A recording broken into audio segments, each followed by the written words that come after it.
Assalamualaikum warahmatullahi wabarakatuh, sahabat tani semuanya. Kali ini kita akan buat pupuk pengucuran. Jadi pengucuran ini sesuai teori Masudin di hari 5 hari setelah tanam, 10 hari dan 15 hari setelah tanam. Jadi selang 5 hari 5 hari. Oke. Ini sudah 2 kali pengucuran, artinya sudah 15 hari ya. 2 kali pengucuran sudah, dan ini pengucuran yang ketiga.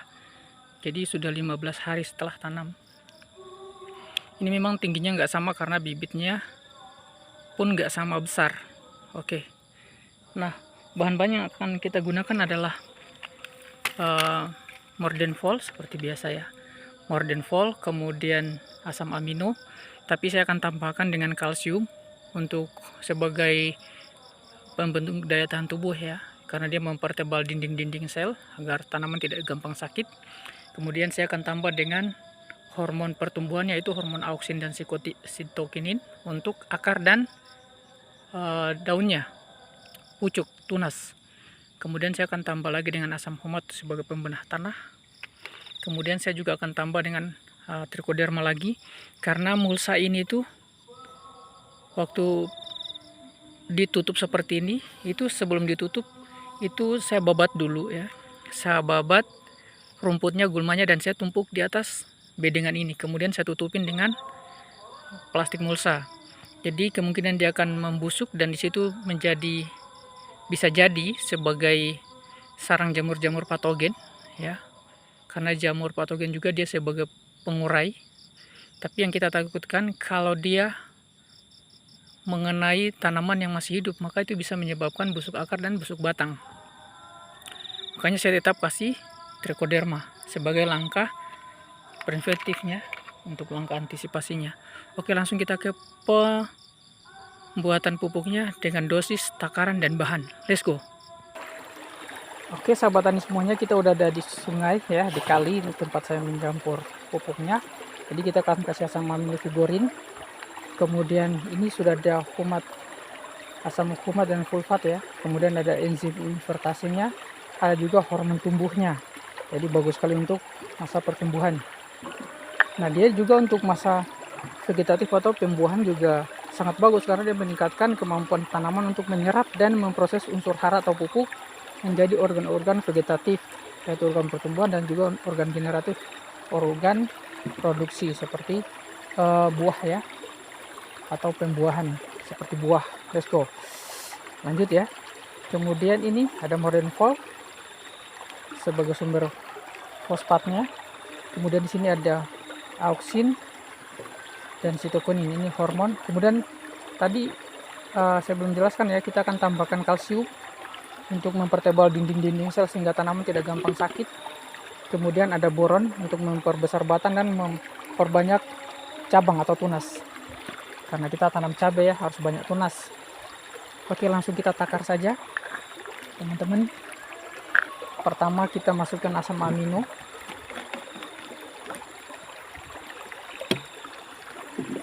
Nah teman-teman, kalau mau kasih Mordenfol itu jangan sampai dicampur dengan kalsium dulu ya. Jadi dipisahkan seperti ini, teman-teman bisa lihat ya. Ini ikutin saja cara saya. Karena kalau langsung dicampur dengan kalsium itu ada reaksi nanti ya, panas atau mendidih. Oke. Nah, setelah asam amino kita masukkan Mordenfolnya 100 ml. Ini Mordenfol atau asam amino ini 50 ml ya, 50 ml. Kemudian Mordenfol kita kasih 100 ml.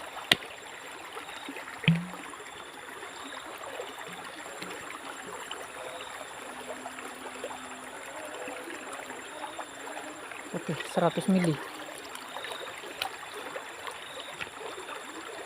Selanjutnya kita kasih boron 100 ml. Tadi sudah saya jelaskan manfaatnya ya.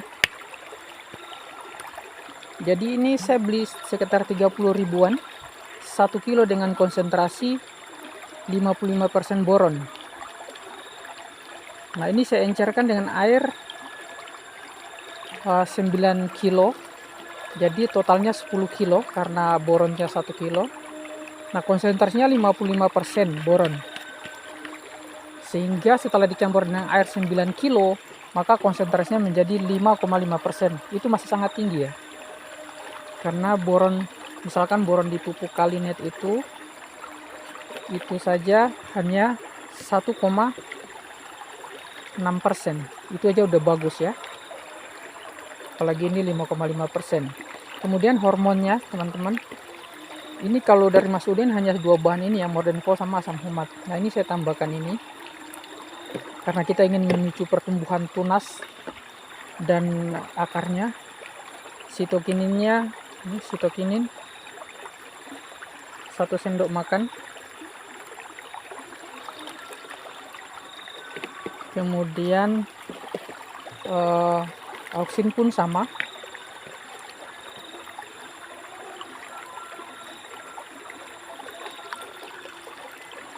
Oke. Setelah itu kita masukkan asam humatnya. Ini saya taruh di sini dulu biar nggak jatuh. Kita masukkan asam humatnya sekitar 3 sendok. Oke, ini dia asam humatnya. Jadi 3 sendok itu kalau tutup jerigen saya ini kurang lebih 1 tutup jerigen. Dipenuhin banget ya, penuh sampai kayak gini nih, menggunung. Oke, masuk.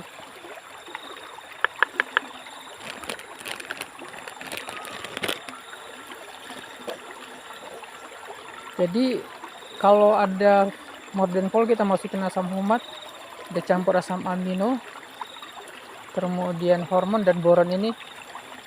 Ketika kita masuk asam humat, maka asam humatnya langsung larut ya. Biasanya tidak langsung larut, dia masih lengket. Jadi agak susah larut ya, harus diaduk-aduk. Tapi kalau bahan-bahan ini udah masuk, kemudian kita masukkan asam humatnya, dia langsung larut. Jadi kita tidak perlu susah untuk mengaduk-ngaduk dia. Nah, selanjutnya kita masukkan asam humat juga. Oh maaf, trichoderma. Jadi trichoderma ini sebagai fungisida hayati. Fungsinya untuk melawan jamur-jamur patogen, jamur penyebab busuk batang, busuk akar ya, Fusarium. Kita masukin. Ini kenapa nanti saya saring ya, karena apa? Karena media dari trichoderma ini kasar. Mungkin bagusnya itu pakai media beras atau tepung ya. Tapi saya nggak tahu ini pakai media apa, agak kasar, jadi saya akan menyaringnya. Kalau media yang halus seperti tepung itu, maka teman-teman nggak usah menyaring juga, nggak masalah, karena tidak akan menyumbat alat kocornya. Oke, yang belum masuk adalah kalsium. Ini kita masukin dulu. Teman-teman bisa lihat seperti ini ya. Oke, kita masukkan semuanya.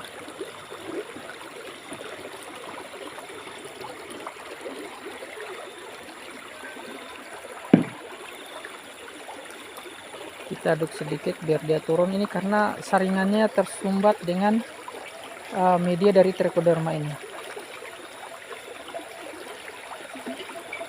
Intinya trichoderma itu jamur ya teman-teman, jamur pengurai. Tapi dia sebenarnya jamur patogen juga, itu jamur pengurai unsur-unsur hara. Jadi misalkan tanaman, tumbuhan, akar dan lain sebagainya diurai oleh jamur-jamur tersebut menjadi unsur hara.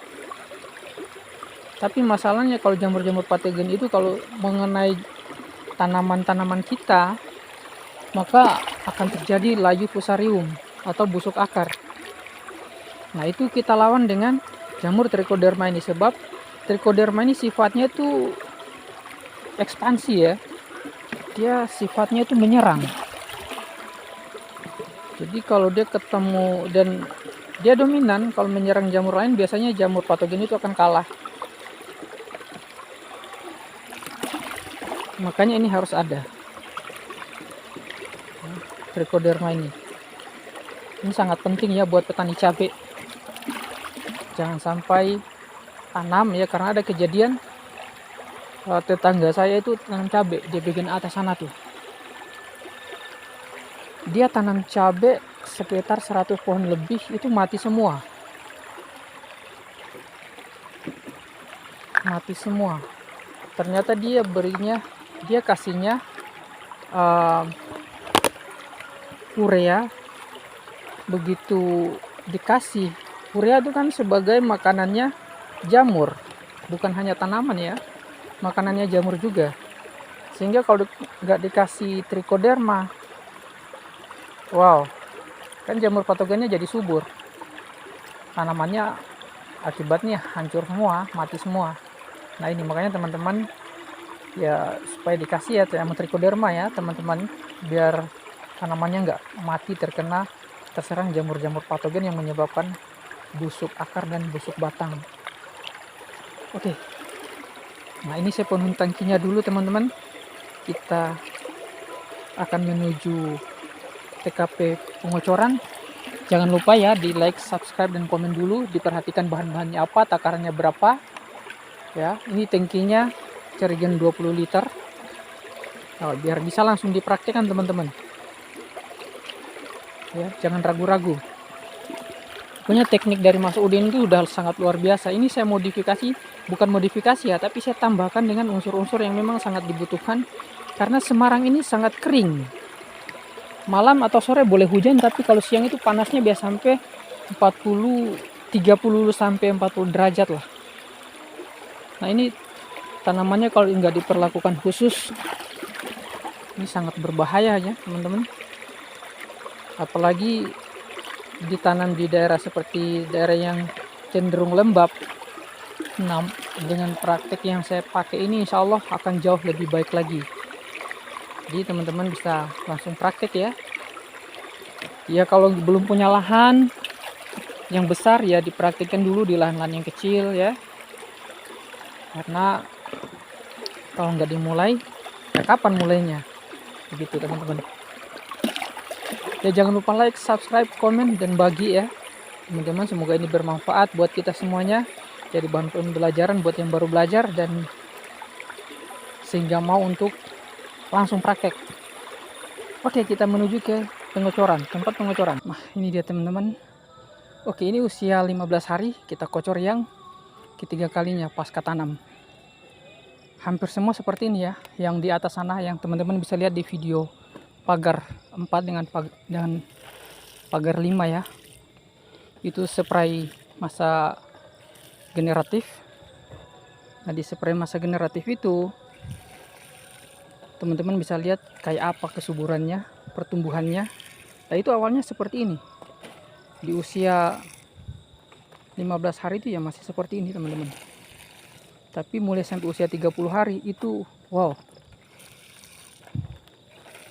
sangat luar biasa. Bunga udah mulai keluar. Iya, di usia 30 hari itu bunga udah mulai keluar.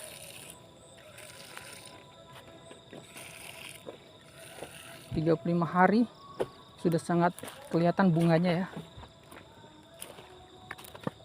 Ya ini perlakuannya seperti itu. Jadi kalau teman-teman nonton video saya tentu akan tahu ya bagaimana caranya mulai dari awal. Nah untuk dasaran ya teman-teman, saya perlu jelaskan sebelum penanaman. Jadi teman-teman tuh kasih trichoderma, dikocor dulu dengan trichoderma, asam humat takarannya sama kayak tadi ya. Terus ditambah lagi dengan power soil. Jadi di situ itu sudah ada silika karbon ya. Ada silika karbonnya, si karbon, sorry bukan power soil tapi si karbon. Nah si karbon itu sudah ada silika dan karbonnya. Manfaat silika dan karbon itu untuk menetralisir tanah dari racun-racun kimia yang ada di tanah. Ya itu sifat karbon seperti itu ya. Kemudian silika itu dia itu untuk merapatkan dinding-dinding sel. Kalau kalsium itu untuk menebalkan, tapi kalau silika untuk merapatkan, jadi dia lebih kuat lagi. Nah kabar baiknya teman-teman kalau nggak punya silika karbon, teman-teman bisa pakai kayu bakar ya. Arang kayu bakar dihaluskan. Karena arang kayu bakar itu adalah karbon murni. Dan di situ di silika itu terdapat pada abu. Jadi mungkin teman-teman bisa siapkan kayu bakar ya. Kemudian dibagi 3, yang satu bagian dibagi 2 ya, yang satu bagian untuk dijadikan abu, yang satu bagian dijadikan arang. Kemudian itu dihaluskan arangnya jadi halus. Wah, sampai halus banget ya teman-teman. Terus dikocorkan seperti ini, dicampur. Nah itu kalau nggak punya si karbon ya, karena nyari pupuk itu susah banget ya, kalau apalagi di daerah bukan sentra pertanian seperti Semarang begini. Bisanya pesan online, tapi saya pesan online pernah pesan pupuk yang datang bukan pupuk, yang lainnya tidak sesuai. Jadi kalau bikin sendiri ya bahannya mungkin lebih murah, carinya gampang seperti itu teman-teman. Tapi kalau ada di toko pertanian silahkan beli aja toko pertanian ya. Oke, demikian, jangan lupa untuk like, subscribe, komen. Jangan lupa juga tonton video-video yang lainnya supaya teman-teman bisa tahu persis pembuatan pupuk-pupuk ini ya teman-teman. Khususnya untuk tanaman cabai ini. Oke, sampai jumpa di lain kesempatan. Jangan lupa subscribe, like, komen. Semoga bermanfaat, barokah untuk teman-teman semuanya, ilmunya bisa dipraktekkan. Assalamualaikum warahmatullahi wabarakatuh.